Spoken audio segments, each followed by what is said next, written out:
Peran Jumantik sangat penting dalam pencegahan penyakit demam berdarah. Ya, dan bagaimana kinerja petugas Jumantik? Untuk mengetahuinya telah ada rekan Priscila Puspa langsung dari Gedung Kementerian Kesehatan Jakarta Selatan. Silakan Priscila. Ya, Wahyu, Vandana dan juga pemirsa, Indonesia yang berada di lintasan garis khatulistiwa menyebabkan tak bisa lepas dari dampak penyakit tropis. Salah satunya adalah DBD yang kita ketahui bahwa akhir-akhir ini meningkat dan banyaknya jumlah korban yang ada di Indonesia. Dan untuk mengetahui bagaimana upaya pemerintah untuk mencegah penyebaran DBD ini supaya meminimalisir jatuhnya korban, saat ini saya sudah bersama dengan Kepala Biro Komunikasi dan Pelayanan Masyarakat Kementerian Kesehatan, Ibu Dr. Widya. Selamat sore, Ibu. Selamat sore. Sehat, Ibu? Alhamdulillah sehat ya, Pris. Sehat ya, Bu. Ibu, kita mau tanya nih, Bu. Ini kan DBD bukan suatu penyakit yang baru nih, Bu. Nah, ini apakah ada langkah pencegahan yang baru yang dilakukan pemerintah, atau apakah apa saja yang menjadi faktor utama yang membuat kita harus memperhatikan DBD harus kita cegah seperti apa, Ibu?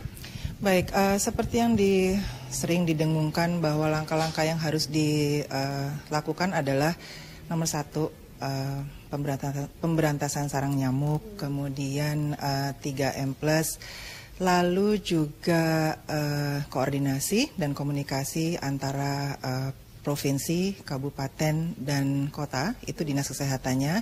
Kemudian kita juga ada penyelidikan epidemiologi, itu untuk melihat jentik-jentik nyamuknya.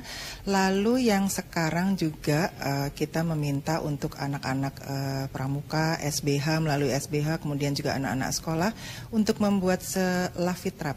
Nah, itu yang gampang kok buatnya, sudah ada langkah-langkahnya. Kami menyebarkan bagaimana membuat lafitrap. Jadi bisa dari botol aqua kosong, kemudian dengan kasa. Nanti di situ akan bisa dilihat jentik-jentik nyamuk yang jatuh ke situ. Dan itu diletakkan di tempat-tempat yang gelap, atau juga bisa di kebun. Nah, kemudian juga langkah lainnya adalah kalau misalnya sekolah itu kan kalau Jumat pulang.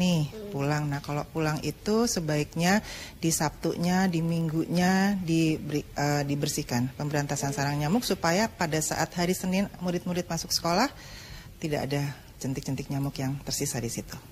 Berarti, Bu, ini kan langkah yang harus diberantas adalah sarang nyamuk itu sendiri, karena nyamuk menjadi vektor penyebaran virus ya, Bu. Nah, berarti ada upaya-upaya pemberantasan nyamuk ini selain membersihkan itu, apakah ada upaya untuk kayak ikan dikembangbiakan atau seperti apa, Bu? Ada, boleh nyebar ikan cupang.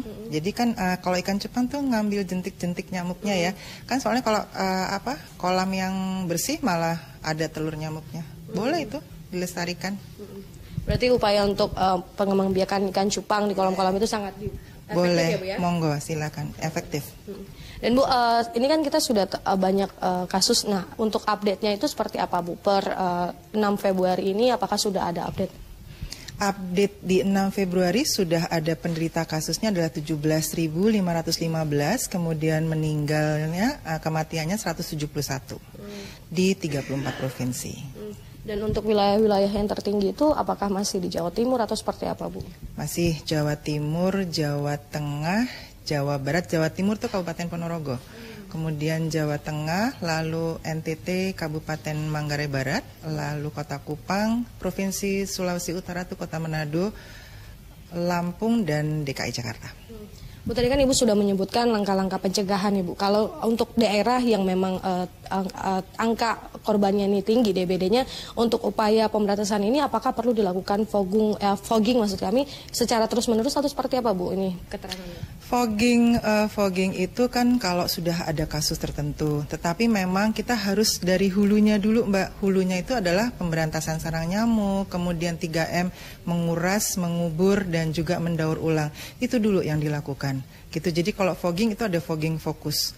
Nah, kalau misalnya kita sudah melakukan PSN dengan baik seminggu sekali di institusi-institusi seperti di kantor, kemudian di sekolah, ya mudah-mudahan tidak ada penderita DBD yang makin meningkat dan meningkat.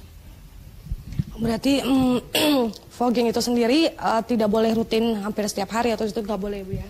Ada, ditentukan, dilihat kasusnya, kemudian jangka penyemprotannya. Kalau foggingnya betul, insya Allah semua bisa diatasi. Dan korban meninggal ini kan meningkat ya Bu, yang kita ketahui dari kemarin itu.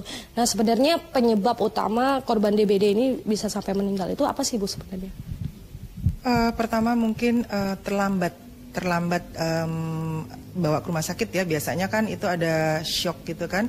Nah orang suka gini loh, panas, terus tiba-tiba 2-3 hari sudah turun. Nah orang berpikir bahwa oh udah turun tuh nggak apa-apa tuh. Padahal sebenarnya itu adalah gejala di mana dia mulai turun trombositnya dan nanti dia akan, nah di situ ada shock, terlambatlah dibawa ke rumah sakit. Jadi kalau misalnya demam tinggi, cepat saja ke fasilitas kesehatan. Berarti dalam 3 hari ataupun 5 hari harus tetap dalam pemantauan ya Bu? Iya betul. Gitu. Nggak boleh udah badan sehat. Jangan, tetap begitu panas tinggi langsung dibawa ke fasilitas kesehatan. Oke, siap. Terima kasih Bu untuk informasinya. Dan pemirsa, memang kita menuju Indonesia sehat. Untuk itu mulai dari keluarga, lingkungan sekitar harus terus menjaga lingkungan agar bersih, dan yang paling terutama adalah perilaku hidup masyarakat yang hidup dan bersih. Dengan demikian yang dapat kami sampaikan langsung dari Kementerian Kesehatan Indonesia. Kembali ke studio Vandana dan juga Wahyu. Baik, terima kasih Priscila Puspa yang telah melaporkan langsung dari Kementerian Kesehatan dan selamat bertugas kembali.